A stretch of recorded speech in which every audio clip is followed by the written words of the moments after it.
Oíche a caithfead a bhálacht. Kraton amach as an tain teach, a raibh achanna aici a riamh. Lé an termoméadar an buis póirse ceathair déag céim, agus bhí a deirfiúr sé bliana díos, Birdie, gan bróga. Tharla sé go tapa. Tháinig an uncle Vernon a bhaile ón millen sótha, le fian óil ar a anáil agus litir ina hórn. Litir ón gunta ag cur inúil dó go laudófaí an seic, fí sa mísúil don dá cholín díleachta ina cuaram faoi leath ón anar. Lé sé faoi dó faoi lampa kistín, an sin fras sé é, agus déach sé ar a bhálacht mar a éic fearr ar bhadra a bhfuil sé sucrata aige a lábhach. Éhann tú níos mó ná mar is fiú leat, a dúirt sé. An bhirt agah. Déanam gach obair a churann tú orm, a dúirt Elma. Bhí si sé déag, ard dá híis le lábha calast agus gala stubborn a máthair marabh. Rónam amad, dúmram isce, cácaim do a fáil. Agus léonn tú, a dúirt sé, mar dá má rud é go raibh an focail rud éigean olc. Síonn tú leis an lumpa sin ag dó mo cearó sin, ag léamh leabhar nach bhfuil gnó ar bith agat lo. Líonann tú ceann an linmh sin le scéalta. Ní cóthaíonn scéalta aine. Duscail sé an doras tosaí. Freab an huí nullag isteach mar isce. Amach, tóg an cholín, tá mé críochnathe, níor impi a bhálacht. D'fhoghlaim sí óg nach nearna impi ach fíor cosú le Vernon a bhothú cúmachtach. Tharraing sí cóta Birdie den chearc, chuir sí timpeall ar gúlaí tonaí an linmh. Rug sí ar an mála canvás a chunaigh sí pacáilte faoi bhun a cot. Bhí a aici i gcónaí go bhféadach an lá seo teacht, agus shiúil sí amach isteach sa dorchadas Appalachian. Bhuail an doras taobh-thír díobh, cas an glas. Níor gláid Birdie. Bhí sí ró uair le cuine. Bhrú sí aghaidh i gcoinne bhunáil a bhálacht agus whispered, "Bhfuil muid ag dul." Níor freagar Elma mar ní raibh aici. Seo Conte Harland, Kentucky I mí na nullag, 1937. Bí na sléimhte dú I gcoinne spéir níos dua. Ba é an baile is gara Bledsoe, 7 mí síos an knoc. Ach ní raibh aon rud ag Bledsoe de dá chalín díleachta, gan airgid agus gan teaghlach, tilsnach iad a éileamh. Bhí a good bocht féin ag na haglaisí. Bhí an teach conta 10 mí ar shiúil, agus bhí go leor cloiste ag a bhealacht faoin áit sin chun iseice go bhathag sí bás sa le ligeal sí Birdie ann. Mar sin, hiúil sí an tré eile, suas an ceach, isteach sna sléifte. Mós míl leat a álamach, cumas a chaní Elma a deirfiúr beag beá tríd an gheimhre is measa a bhí feicte ag conta Harland le 20 bliain, luistáil leis an gceannail seo agus insadam sna tuairimí cá bhfuil tú ag féachant. Toisc go bhfuil an rud a thóg a bhealacht sna sléifte sin go nach a lábha, cúpla leabhar agus dúil tú éirí as, d'fhaigh sé an bealach a tháinig pobal umláin sláán. Chun tuiscint áil ar an méid a tharla ina dhiar sin, ní mórdais tuiscint áil ar an gcineál chalín a bhí Elma Kraton, agus cén fád go raibh gach cáileacht a rinne Vernon fuadí mar an cáileacht a thábhálaigh a saoil. A bhealacht agus Birdie a bia, I níanacha Thomas agus Ruth Kraton. Ba bhíanadóir gua le Thomas a déiteach Shakespeare a lua, agus a thóg a I níanacha shelf leabhar, sa le tóg sé lebe dó féin. Chaní Ruth Gardín chó targeo sin, go dúirt córsama go bhféadach sí trátaí a haingt as carrig. Fuair siad bás leiste de 3 lá dá chéile, san epigéim fliú de 1930 a héin, nuair a bhí a bhealacht Jack agus Birdie, díreach ina níanán beagnach ag siúil. Bhí Vernon ina dhearar le Ruth. Ghlach sé na chalíní isteach mar go raibh an conta ag íochleis agus ar cúis bith eile. Ní raibh sé ina fear crúlach mar atá fíor áirithe. Níor bhuaigh sé iad, níor chuir sé ocras orthú déan gneo, ach bhí sé ina fear beag a rinne níos lú fós ag bochtanacht agus nára. Agus bhí sé ag airú gach mabhrúcháin gur fós a deirfiúr marbh fear a lé leabhar agus a thóg I níon a rinne an rud céine. Fuair a bhealacht brontanis a tuismihéirí éireann. Bhí oclas a hatar éiles aici, agus instincts a máthair chun rudaí a as. Faoi dhá déag, bhí sé coinneáil gardín cistín beag taobh hir de chaban Vernon. Faoi cethar déag, bhí sí tar éis gach leabhar sa leabharlan íosacht bledso a léamh. Gach ceann acu tríocha a seacht. Lena nöiridir lábhlear palaíochta buailte ón tseirbhís síneag státe a úsátear ag farathóir na níine mar stud dorais. Léis é faoi chrí. Tub sí rudaí faoi ithear agus tránar, agus chur aimsear a fuair nach raibh fíor fásta le 50 acre éiles acu.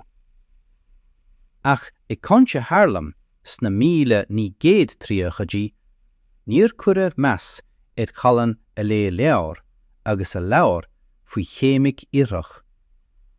Measagí a bheith aisteach, sotalach, drochail de chócaireacht bheith agus cumas plantacháin. Dúirt nam ná I bledso go mbeadh Ruth Kraton náirithe. Dúirt na fíor gur chud Thomas Kraton an chalín amú trína bhúine de smaoineamh go raibh sí níos fearr ná a stáit. Níor chasan aine í nuair a cha Vernon amachí. Shiúil elme feadh 2 uair an cloig tríd an dorchadas réite le Birdie a drom.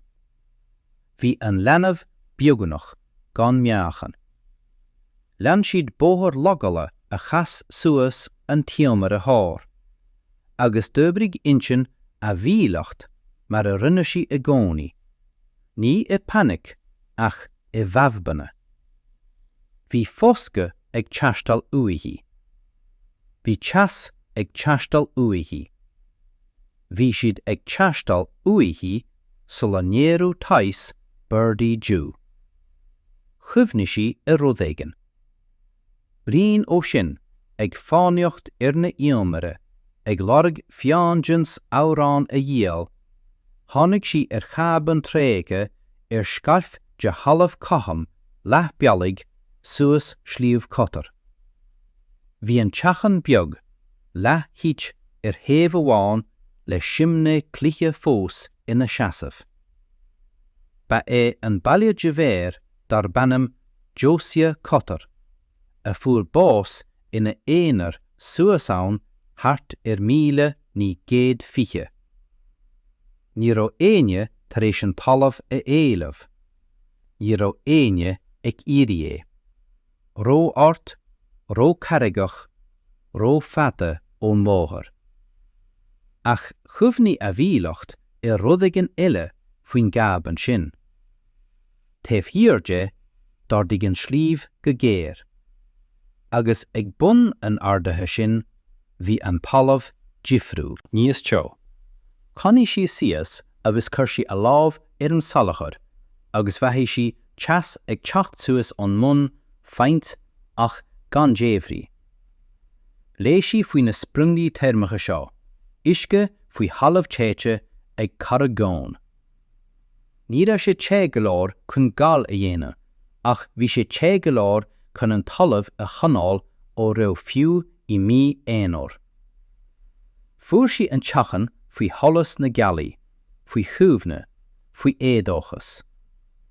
Bhí an jean an taobh dheis imethe isteach, ach bhí an taobh clé fós ann. Bhí an simné fós ag parangt. Diompar sí Birdie isteach, glán sí sminachar an tine clocha, agus thóg sí tine an amad jean briste. Líana an teachan le teas múch. Hit Birdie ina catla carn de Sean Valley a glán a bhálacht de lucha. Níor hadal a bhálacht. Thú sí leis an tine ag bathúir agus flamáisí. Bhí an céad dá seachtaí crua. Bhí scían fiach, bosca lasán, carna rópa, bhá cúpanstán, blancéad olan agus trí leabhar sa bhála canvás a choinnigh pacáilte, an lábhleabhar palafíochta, caipte Robinson Crusoe a thug a hátartí, agus díalan bheag le peann lua. Seo bethirlisí, seo a bhí I ngachrúd. Chaisí na chéad léanta ag déanamh an teachan I nátratha. Haring sí críomhacha tite chun an dín imethe isteach a paisteáil, ag líana iad le láb agus dúleoga marabh, mar a léisi na sean chánatháirí a rinne. Ní raibh sé go hálan ach stop sé an gcuí. Fuair sí an sprunge, chuimhní sí. Ní taobh hiart an teachan, mar a ceap sí, ach faoi. Chéad an tuisce te suas trí charreg scáinte díreach faoi bhunas an teachan. Bhí an túnéir roimhe seo tar éis tabar éadhain a thochailt I uorlár an teachan, línealte le clocha, a nacht a bhálacht faoi chlár lomhag. Bhí an tuisce glan, beagán mianraí, agus te don teagmhá. Dearadh sé seo gachrúd.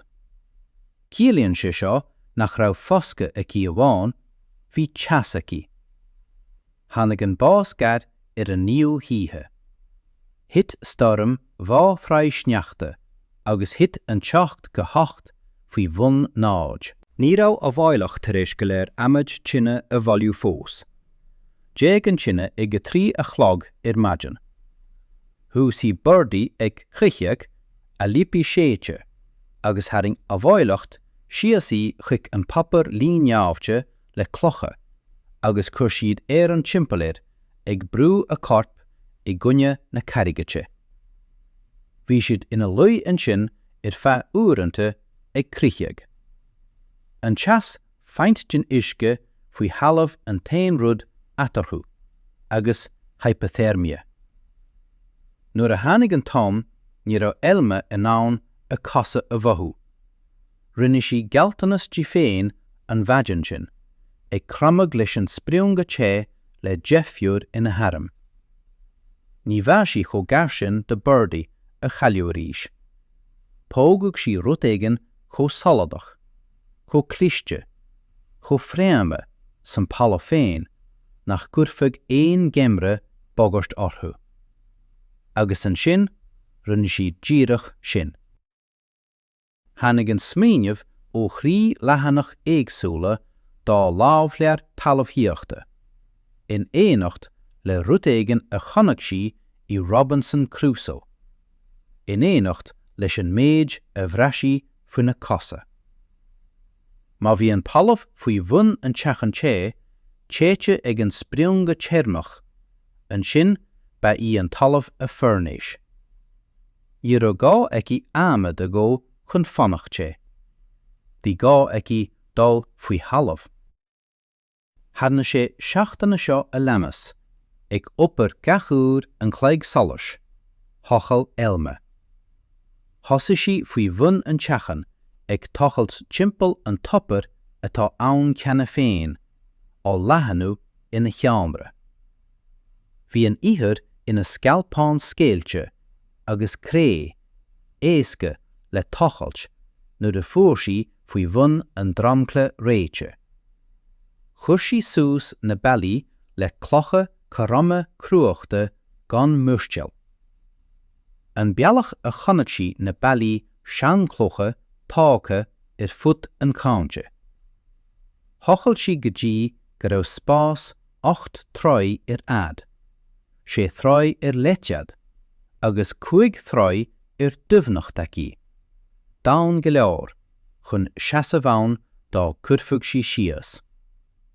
Bhí uorlar an teambre faoi halamh seo té. ní rause sé, ach bhíse sé. Céige a chuig céim fiú nar bhí an drancla faoi bhun nád. Thóg sí ardán cadlata ó bhart a chúrsáilte. Ardathe ón talamh chun ligean don air te scapa thios. Inslú sí an uisteireann a bhí úrlar an teachan hús, le srahanna de go leoga tirim pacáilte I Birdie. Dheir sí seafta éirla ag úsáid log, á lucan chun éir-úr a haringt gan báisteach a ligean isteach. Déag Birdie seo go léir le ionta sé bliana díis, agus dógar go raibh siad ina gcónaí cosúil le broch. Rinne elme gára an céadúr a rinne sí gára le seachtaní, agus dúir sí go riad na broch cud de na hinmhe is clíste sna sléimhte, mar sin bhí sin go brá lé. D'idirí an foscadh faoi halamh níos mó ná mar a bhí súil ag a bhealacht leis. Faoin lár bhí anar, agus an domhan drangclá réite, bhí an seomra faoi bhún an teachan seasfach, ag 52 go 58 céim. Bhí si callachte, bhí siad callach sa bháilte. Thug an tuiscite spriung go dómh uisce óil nach raibh réite riamh. Chur elme sreabhadh beag de tríd trínse líneáilte le cré a rian fag balla amháin, ag solathair teasa leanúnach. Ach ní raibh teas bia, agus bia an fag fiar. Bhailí a bhealacht an méid a déiteach sí sna chéad seachtaní édóchasach sin.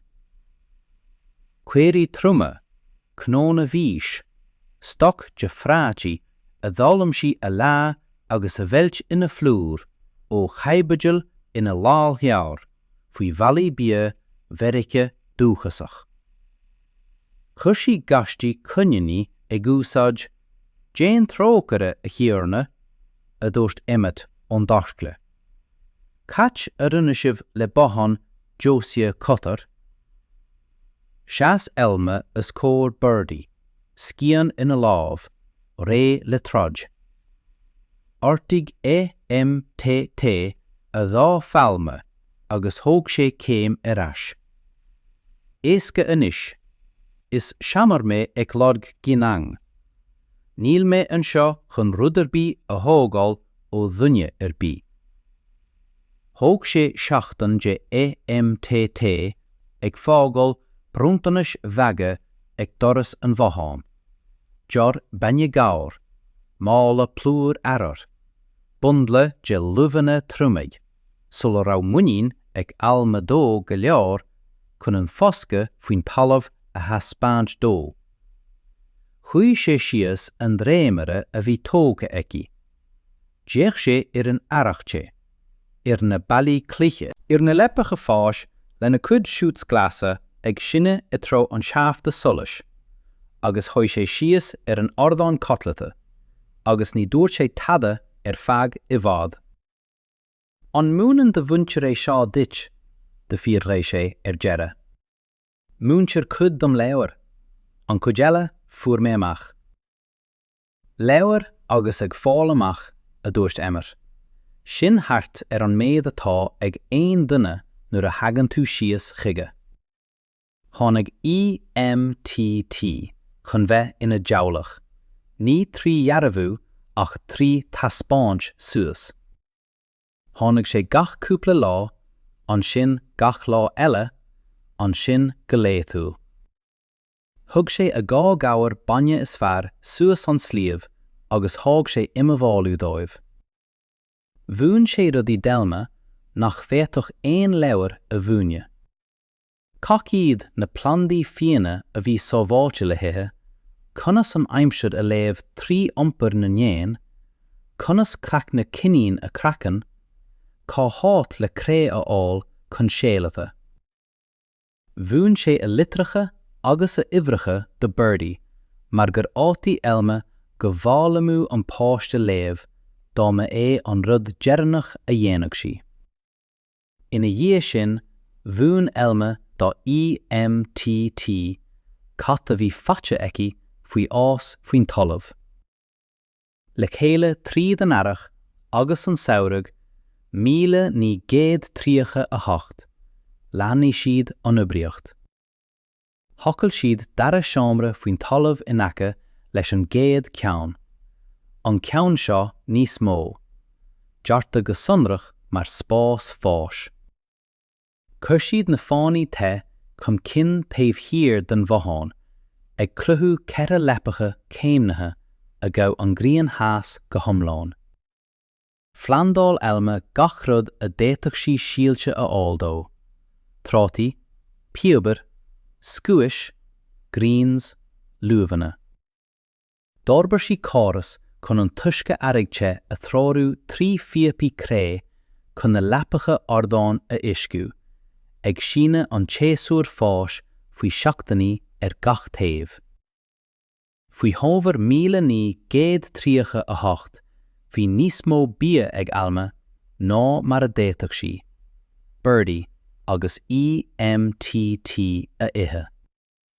Thosaigh sí ag stóráil an bharachas í seomra fréamhacha a thocail sí isteach sa ána ag baint úsáide as an príon sabal céine den talamh te. Prátaí, tarnapaí, córéad cabaistí pacáilte I tú sa talamh cobsaí teacht. Bhair siad fed miana. An gheimhre ina dhé sin, an dada gheimhre, bhí sé éasca. Bhí bia acu, bhí teas acu. Bhí Birdie sláintiúil, ag fós, ag foghlaim léamh ó Robinson Crusoe, agus bhí anamnatha aici gach gár. Theastail an focail mar a dhéanann focail I bobbal sléibhe, go máil, go amhrasach, 3,000 daoine a bhí tar éis rud éigean a fheiceáil nach raibh siad in ann a bhíonú go hiomlán. Dúirt sealgar a bhí ag taisteal tríothú le duine éigean I bletso, go raibh cailín ag fós glasrí chliamh cutar I mína nollag. Níor créad aine é. An sin thug grúpa bóthar a bhí ag obair an gcíthe an gáirdeán ardáin agus an deatach ó bhríste an mbothán faoi deara, agus duine siad an scéal céine. Thosaigh daoine ag siúil suas an slíomh chun iad féin a fheiceáil. Cad a fuair siad chur úntas orthú. Faoi 1940 bhí ibriacht alma tar éis leathnú go rud éigean iontach. Bhí na seomraí fáis faoin talamh anois ag síne I 3 seomra neasta faoi agus taobh hir den mbothán, ag iomlán os cionn 400 cearnach, de spás fáis fad na bliana. Clúdaí an gáirdeán ardáin an fána theas fad os cionn an mbothán I nocht lepacha céimnithe. D'orbair sí cáras múirín ag baint úsáide as éalach gár agus smíanagar forise a tharg ihir cósabhar gur cosúil le cácha seacláide é. Fuair sí amach sábháil síalta ag rónú go cuaireamach na feistearí is fearr ó fómar gach séasúr agus á trímú don bhliain seo chugainn. Mar sin ní raibh sí ag brá fúnsaí síalta seachtracha a thuille. Dá sí cinealacha nach facha aine I Conte Harland. Thug cóirsadí pacáiste de hialta trátaí udalacha a thug géal ón sean tír, agus dairí lo ina leapachate faoin talamh.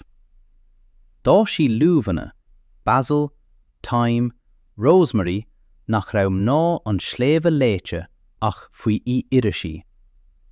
Dá sí leitís I mí anar. Thosaigh an pobal a lig do Vernon a chahabh amach ag teacht chuige doras. Ní chun leiscéal a gabháil, ní raibh siad ré chuige sin fós. Ach chun ceistena a chur. Conas a chuinne sí an ihir té. Conas a thosaigh sí síalta chomh lua. Cad a bhí leis na háartáin seo. Bhuain alma gach duine a tír. Níor chá sí aine ar shiúl. Nuair a tháinig ban as Bledsoe, a raibh a fearcéile marithe I dtútam mianach. Suas an sliamh le trúr leanaí ocras, agus díor sí an bhéadach alma bia a thuairsdí. Thug alma dí bucéad prátaí agus mála pónarí tríomaí.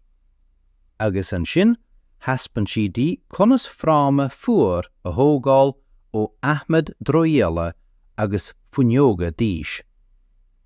Cén fát a gabhraíonn tú leo, tíreag MTT uair amháin, ag fearre alma, ag miniú múirín go funnach, do bhar a bhí glíte a athair amadán trá.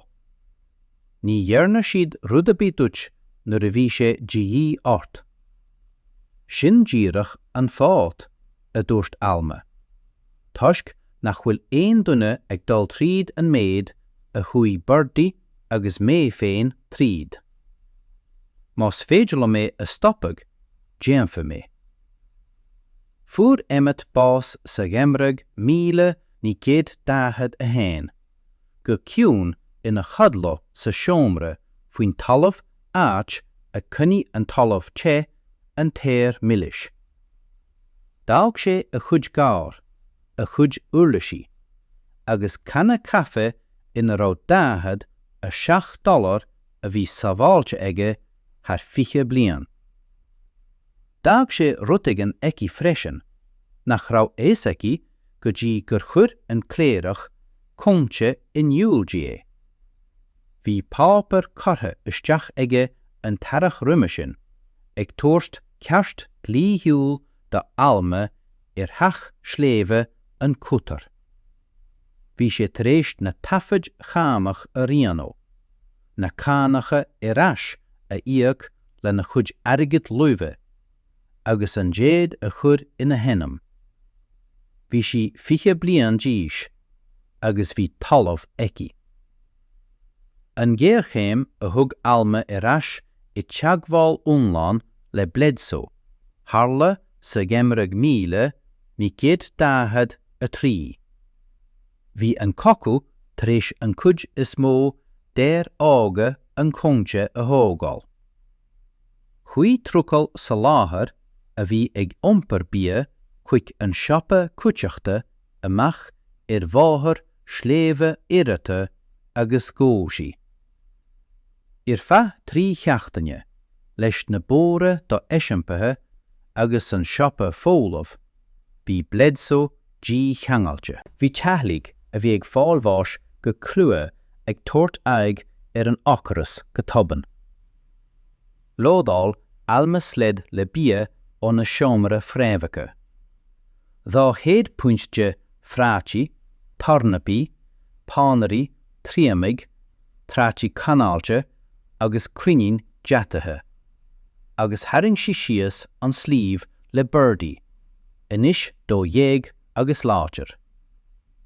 Ag tarrante neice lé, rinne siad an turas 3 huaire an bhí sin. I measc na teaghlaigh a háithí si, bhí tealach Vernon. Bhí sé pósag a ríis. Bhí leanamh ag a bhein nua. Nuair a chur alma mála plátaí a fóise, tháinig sé go dtí an doras, agus cheas sé ann ag brathnú ortaí le léiriú nár connig sí riamh roimhe a aig. Ní raibh sé buíochas. Bhí nára Chur mé amach sa bhuachtú, dóit sé. Tusa agus an leanamh sin, chur mé amach sibh chun báis agus tugann sibh ais le bia dom a bhard. Níor tháinig mé aisteach a dúirt alma. Tháinig mé ais mar tá daoine ocras. Ach Vernon, se, chur tú amach sin agus níor fuairmid bás. Ba bhalam go mbeadh isagat é sin. Ní bhuairmid bás mar gur hábáil gach rud a raibh fua agat orm. An léthóireacht, an stáidear, na ceisteanna, iad sin. Tá siad ag sábháiltú inis. Cléan Vernon uair amháin, ghlaic sé na prátaí. Níor gabh sé leisceil le focail. Ní raibh sé ina dhear a d'fhéadfadh é sin a dhéanamh. Ach an teireadh seo chugainn, hiú sé suas slíomh cotar, agus cha sé 3 lá ag cabhrú le alma labba ardán nua a thógáil. D'oibre siad taobh le taobh gan mórán cainte. Agus nuair a d'ág sé, bhí rud ag an sean agus crua atartú briste amach, cosúil le leach aigeir an gheimhre críoch. Faoi dheire an cógaí, bhí gáirdeán sléibhe alma, mar a bhí daoine tasathe ag gléoch rud éigin cosúil le hinstitiúd. Bhún sí ranganna an talthaíocht sléibhe. Chonigh sí leabharlann síolte agus prachaí glunne cheilfanna sa seomra faoin talamh.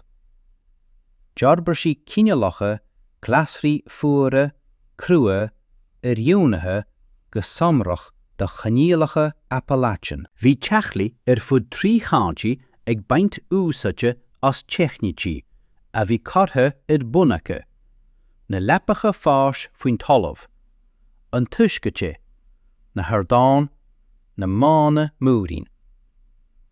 Sa bhliain 1947, fós sí fer dar bannam Caleb Mercer, saidúr ais a bhí ag fás suas gá chuas thar, agus a tháinig a bhaile ón gacha, ag iad éon rud le déanamh le troid, agus gach rud le déanamh le rudaí as.